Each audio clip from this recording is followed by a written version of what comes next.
So back in 2006, a tiny flick you probably never heard of called 300 came out, and it kind of blew people's mind with its awesome action. And I don't think that kind of action has been done as well until its sequel 8 years later. Let's talk about 300 Rise of an Empire. Now, when I walked into this movie, I was expecting to have cool action, but that slow-mo CGI blood blend that 300 used has been done a lot in movies since then. I've grown tired of it. But like I said earlier, this is the best that kind of action has been done since 300. Is the blood a little bit excessive at parts? Yes. Is the slow-mo a bit excessive at parts? Not really, only in the beginning. That was just kind of get you in the feel of the movie. So the action didn't disappoint. It impressed me more than I thought it would. Now what really impressed me was the story. Now, the first 300 movie it had a good story because it was a total underdog story. Really good story, but surprisingly, I like this story more. Part of it takes place 10 years before the first movie. We get introduced to this character, Themistocles. He's an Athenian, and he's a badass, plain and simple. And he takes out Xerxes' dad. And then we get kind of how Xerxes became the God King. And with Xerxes' story, what they did is they basically made it seem like Eva Green's character, I can't think of her character's name, but she basically put Xerxes on the throne through different manipulation and got her to attack Greece. Because her character was abused by the Greeks, and now she wants revenge. And I thought her character was really good for this role. It's definitely an over-the-top, straight-up wanting revenge villain, but I think it works for this kind of Greek epic movie. But yeah, so we get a bit of Xerxes' backstory. Not as much as the graphic novel it was based on, but enough to be like, okay, I can understand why he did that. But also kind of takes away a bit from Xerxes as a villain from 300. But you can still see how that character would still do that, because he was a conquester before that. So then, after these 10-year flashback, we get caught up to modern Athens, as in like when 300 is taking place, and they're like, hey, the Persian guys that we just fought 10 years ago, yeah, now they're back with an even bigger army. We gotta go fight them. And Themistocles is like, alright, let's unite Greece. Which, if you saw 300, you know, eventually that happens, but now we're going to see how they're really united besides just the 300 going out.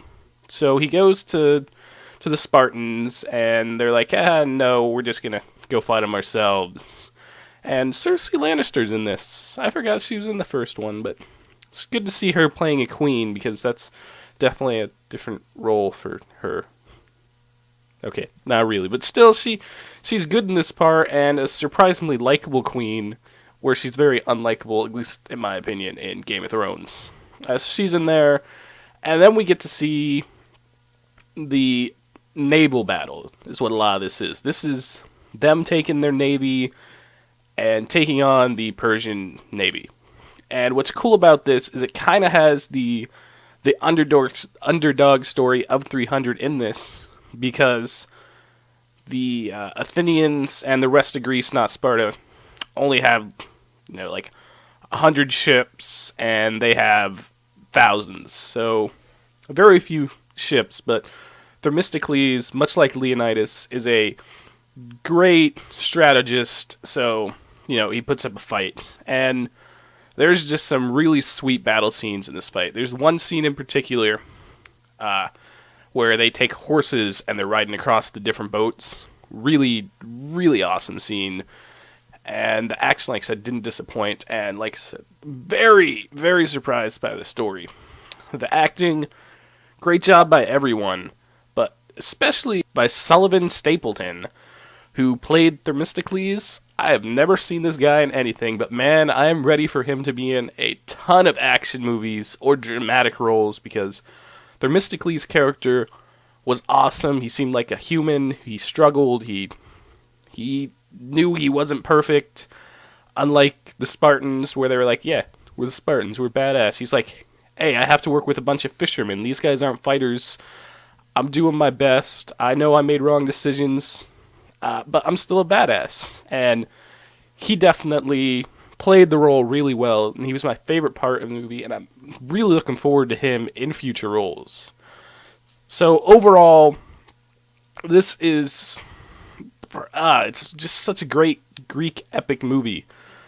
I really hope this reignites that Greek epic movie that we have with Gladiator, with Troy, with the first 300, with this. If we get more of those, that'd be great, and less of like Legion or whatever that came out a couple years ago, which was basically a 300 ripoff, except no good story and just kind of stupid.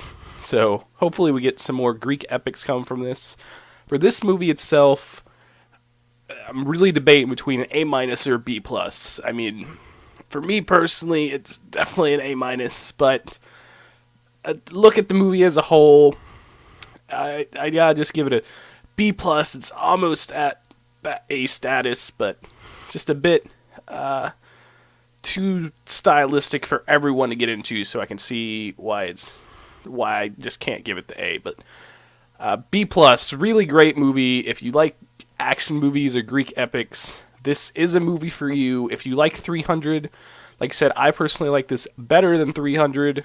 Such a good movie. Please go and see it. So we may get a third one. You know, there's still some battles to be fought. That would be cool. So if you saw 300, let me know down below what you thought of it. Please like, share, and subscribe. Thank you for watching, and see you next time.